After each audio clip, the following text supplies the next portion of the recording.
inclusive.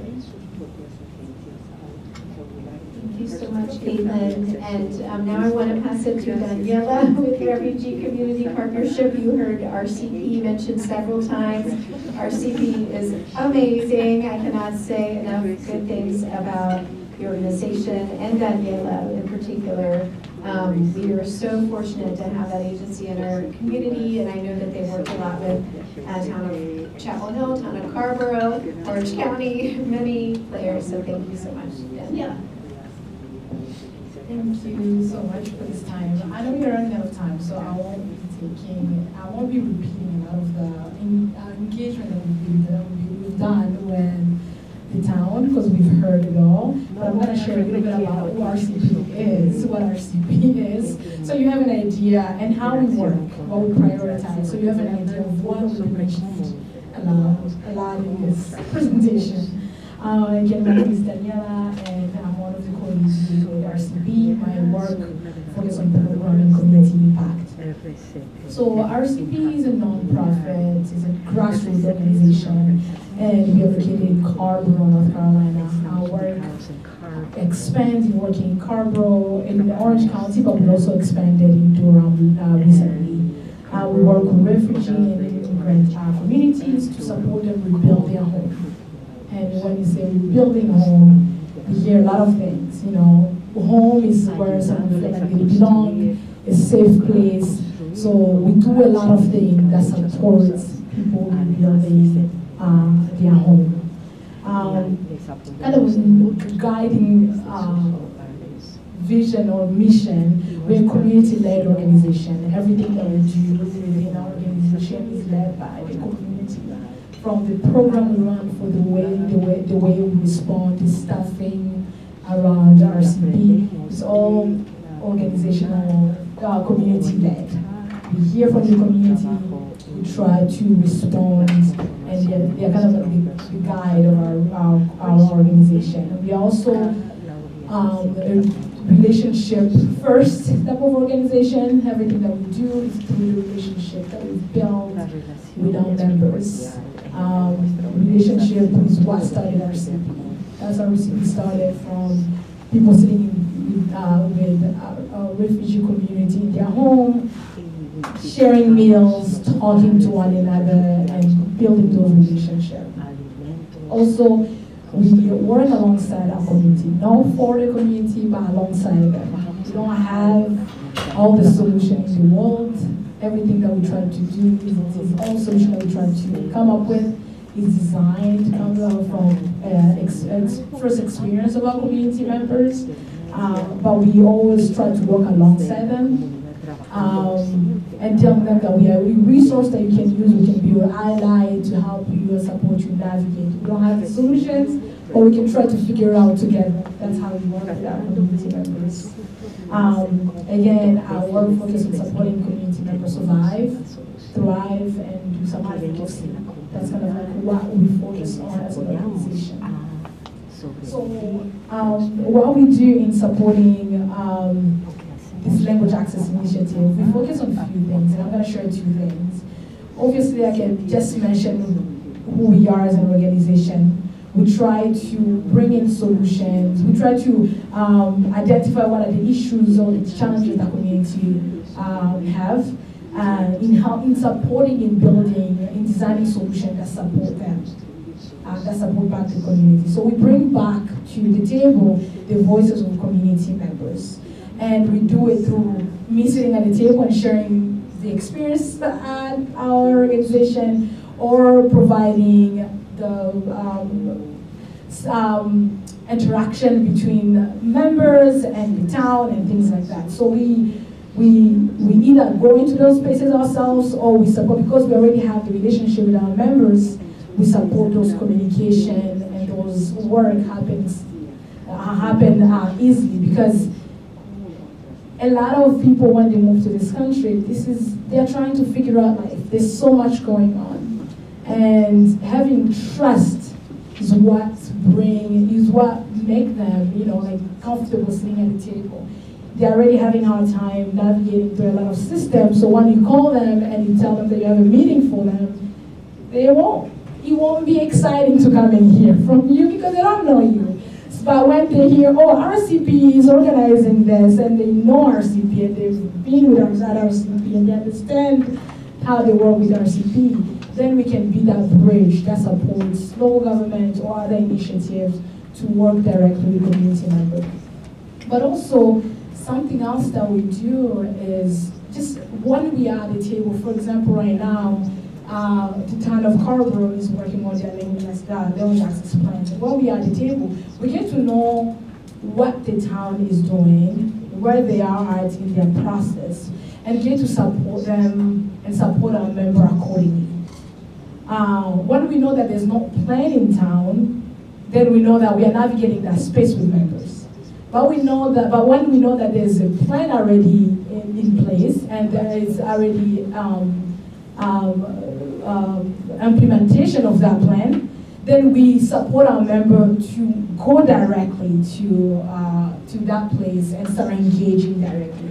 So by sitting at the table, we also learn about how do we best support the local agencies or local government or any plan that is being worked on, but we also support members in having that direct access without necessarily being the one to drive that support all the time. So we offer guidance and assistance to members accordingly.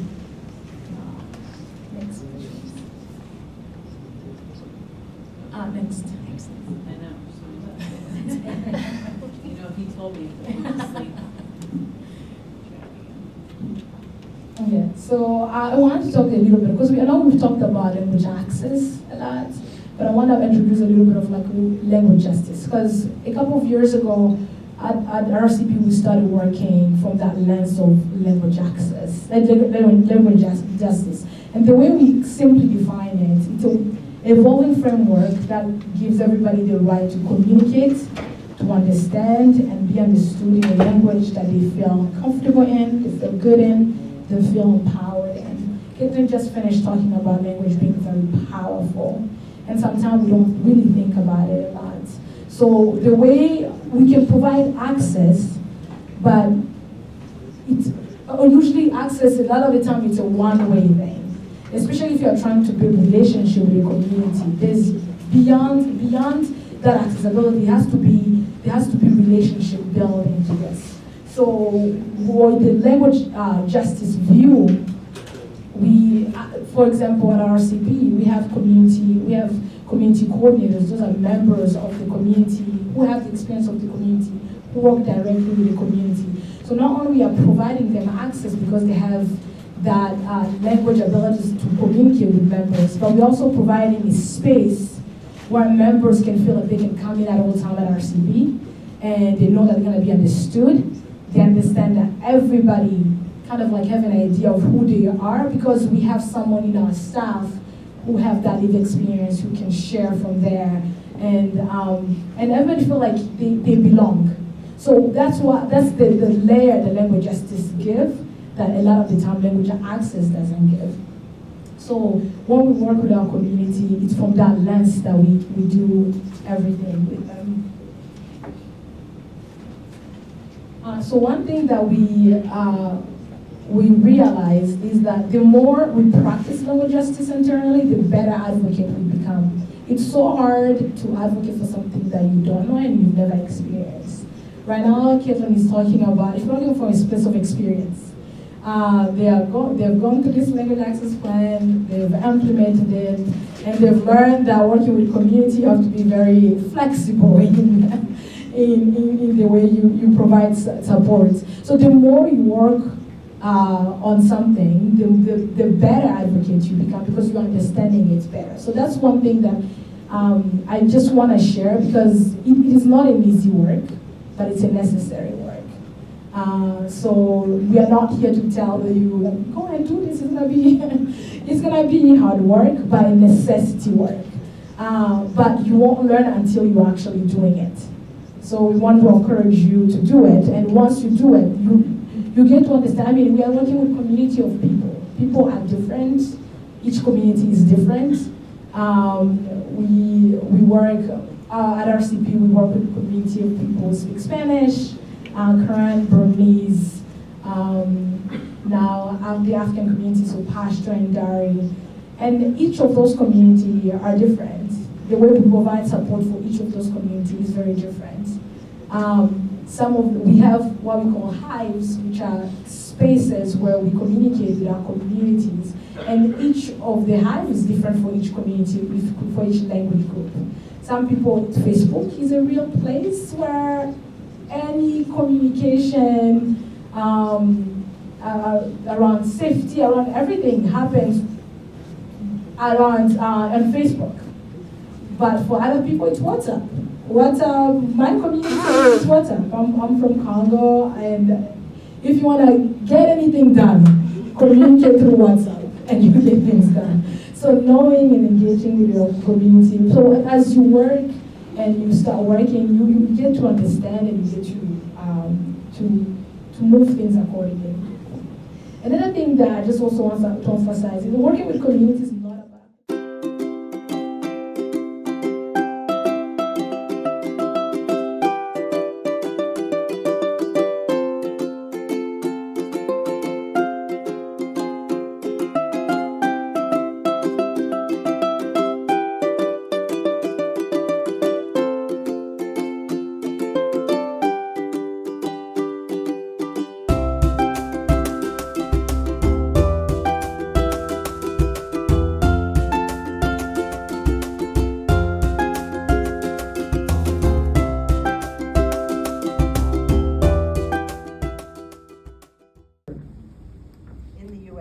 Thank you so much.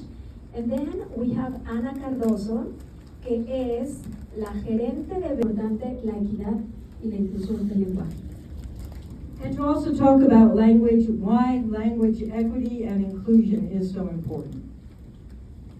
Así que me gustaría empezar, por favor, con Marina. Tenemos 5 minutos, por favor. So we're going to start with Marina, who has 5 minutes. Okay, and we're gonna share the. It's up to you, whichever language you want to speak in. I English with accent Colombian. Lo que nosotros hemos aprendido, son 30 años de tener este periódico, es que la generación que hoy tiene de 24 en adelante es la que tiene dificultad con el idioma.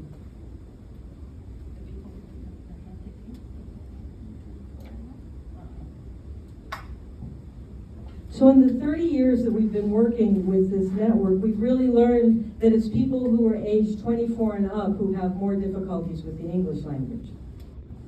En reciente focus group que hicimos en Winston-Salem, descubrimos la dificultad. The issue of the low educational level of a lot of these immigrants also, because according to information from the Guatemalan and Mexican consulates, many of these people have not finished primary school, and most of them really haven't gone beyond either second or third grade. Entonces, cuando hablamos con las autoridades y con quién tienen que poner el dinero, tenemos que decirles que no es para siempre, es este grupo de gente que necesita ayuda ahora. Y después ya están los hijos que están en el sistema escolar y que son completamente bilingües. Entonces el esfuerzo hay que hacerlo con esta comunidad porque realmente, si ustedes piensan en la pandemia o en el censo, fue todo orientado al online. Y si usted no tiene la capacidad de escribir para hacer Google something, ¿cómo se entera? ¿No?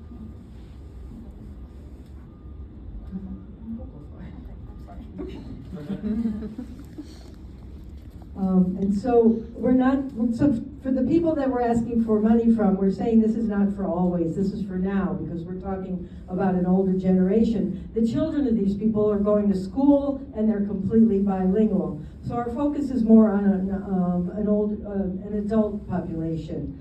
And another example of why this is also necessary is because during the pandemic and during the census, everything was done online. And a lot of these people are not as internet savvy and might even have trouble doing a Google search. Entonces es importante reconocer esa diferencia y hoy cuando hablaban en el panel yo pensaba, los latinos somos un montón, somos muchos, pero hay otras comunidades que son chiquititas y también están perdidas. Entonces hay que tratar de mostrar a las autoridades que es un esfuerzo por poco tiempo. A ver si con eso logramos tener equidad en el acceso al lenguaje. Muchas gracias. And listening to this panel, I realized that it's important to recognize the differences. There's a lot of Latino or Hispanic people here, but there's also a lot of other countries and populations that are represented who speak other languages that are also lost. And so we really need to make an effort to show the authorities that this is not forever. This is for a given time, and that we really need support to be able to provide language access equity. Thank you very much. So the same question, if you want to talk in English or Spanish, it's up to you.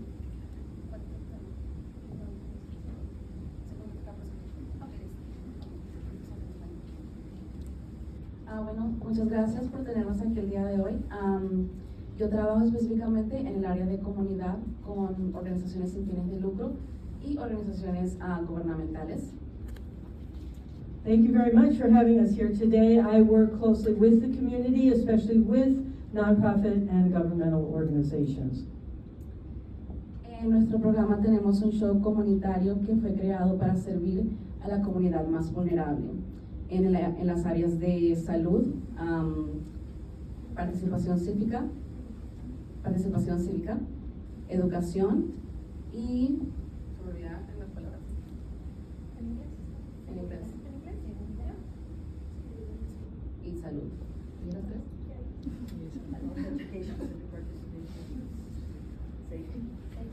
Perdón, y economía. Educación, desarrollo. So we have a show that is specifically targeted to the most vulnerable populations in our community, and we focus on the areas of health, education, civic participation, community safety, and economic development. Uno de los challenge que tenemos es que al trabajar con organizaciones sin fines de lucro, solo muchas veces no tienen como los fondos como para tener una campaña más grande para poder educar a la comunidad en una manera más repetitiva. Yo puedo ir y ayudar a una organización una vez, quizás 2 veces, dependiendo de lo que estén haciendo, pero tengo que rotar el material para poder cubrir un área más grande. Entonces, cuando tenemos ayuda tanto del Estado como de otras organizaciones, podemos abarcar un tema en específico para que las personas tengan la información que necesitan.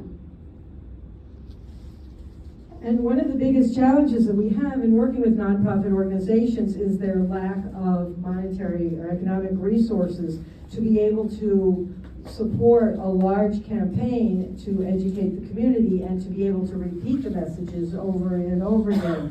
I can go to an organization and talk to them once or twice, but that's about it. And I need to be able to rotate around a large area that I'm working with. And so with more state and organizational support, we would be able to also reach a wider audience while at the same time targeting our messages to the specific needs of specific populations and geographical areas. Algo importante de mencionar, aparte del acceso al lenguaje, es saber la cultura de nuestras personas, porque no es solamente hablar el idioma, sino también entender que dentro de los latinos tenemos muchos países. Estamos los mexicanos, los venezolanos, y se siente muy bien ir a un lugar y saber que alguien va a estar ahí hablándote en tu idioma, pero también que te haga sentir bienvenido. And also in the Latino community, in addition to different languages, there's a lot of cultures. We have people from a lot of different countries, including and not limited to Mexico and Venezuela. And so when we go somewhere, it's not enough to just have somebody who can speak your language. We also want to feel welcome. Para agregar un poco más a eso, se me fue lo que iba a decir.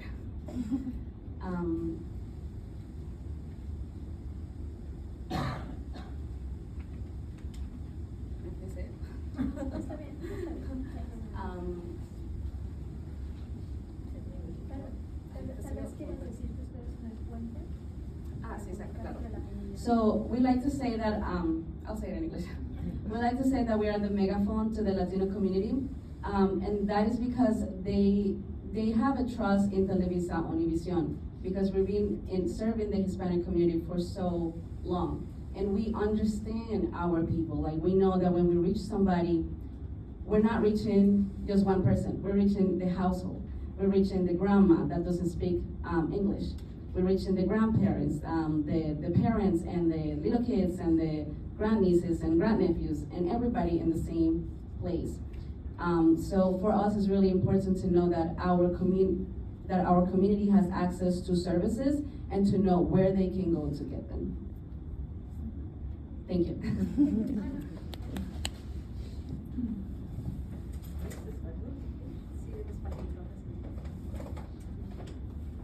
Buenas tardes, everybody. Mi nombre es Ana Cardoso. Yo trabajo en Radio La Grande en sí. Cubrimos y abarcamos el 75% del este de Carolina del Norte, la estación de radio más grande de Carolina del Norte. Hey y'all, I am Ana Cardoso, and I work with Radio La Grande. We are, pardon me, we cover 75% of eastern North Carolina. Una de las cosas que me gustaría resaltar el día de hoy es que hoy en día no somos muchos, como podemos ver, que hacen esto del medio. So one of the things that I'd like to highlight today is that there are very few of us, as you can see, that are working in the media, in Spanish-speaking media. Bueno, en medio en general, somos muy pocos y tenemos que usar muchas gorras en nuestro rol. Todos nosotros hacemos un poquito de todo, ¿verdad? Not just in the media, but in all areas, and so we have to wear a lot of hats. We have to do a little bit of everything. Y una de las cosas que luego yo creo que muchas organizaciones sin fines de lucro no se dan cuenta es que necesitamos apoyo también nosotros, en el sentido de que luego nos quieren compartir información que solamente viene en inglés y se complica encima de todas las otras cosas que tenemos que hacer en nuestro rol. And so one of the things we would like nonprofit organizations to learn is that in addition to that we need resources, because we need to share information that comes to us only in English, and so that complicates the work that we're doing. It's okay. I can switch over to English. So, okay, ¿qué quieres? ¿Prefieres que lo diga en español? No, okay, vale. Okay. Sí. Entonces, una de las otras cosas que también nosotros hacemos es que vamos a muchos de los lugares divertidos. Mucha gente conoce la estación de radio porque pues estamos conectados con nuestra comunidad, porque somos una organización fundada, familiar. Marina antes era nuestra jefa y no sé cómo se dieron las cosas, pero ahora es de la familia, ¿verdad?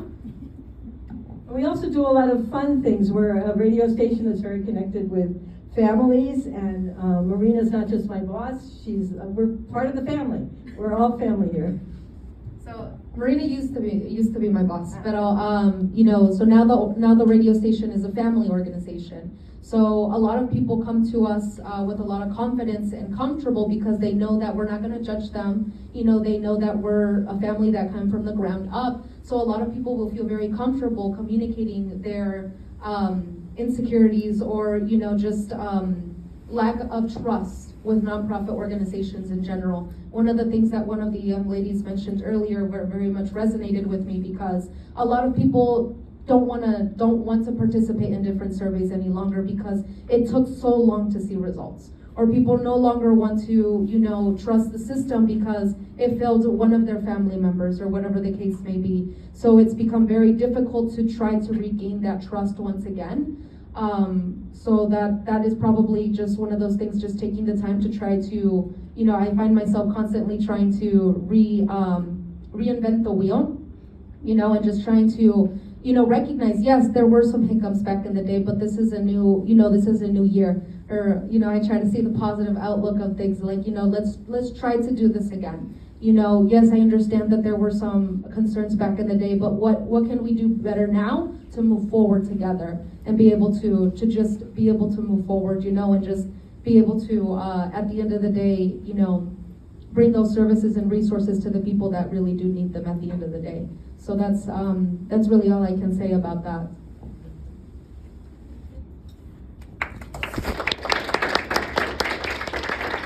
Thank you, guys. And I think this is an important component, the Hispanic media, to be included in the plan, right? So make sure you take their contact information, call them, support them, because they are the link between what you want to say and the community you are serving, which is part of the Hispanic. We are, I don't remember exactly the number, but we are almost 16,000 Hispanics in the county, in Orange County. So make sure that you have the right information in Spanish for them. We are trying to do that as El Centro Hispano. It's not easy sometimes, but we are open and happy to support you in translating documents or being like a contact between you and them. So please reach out. Thank you.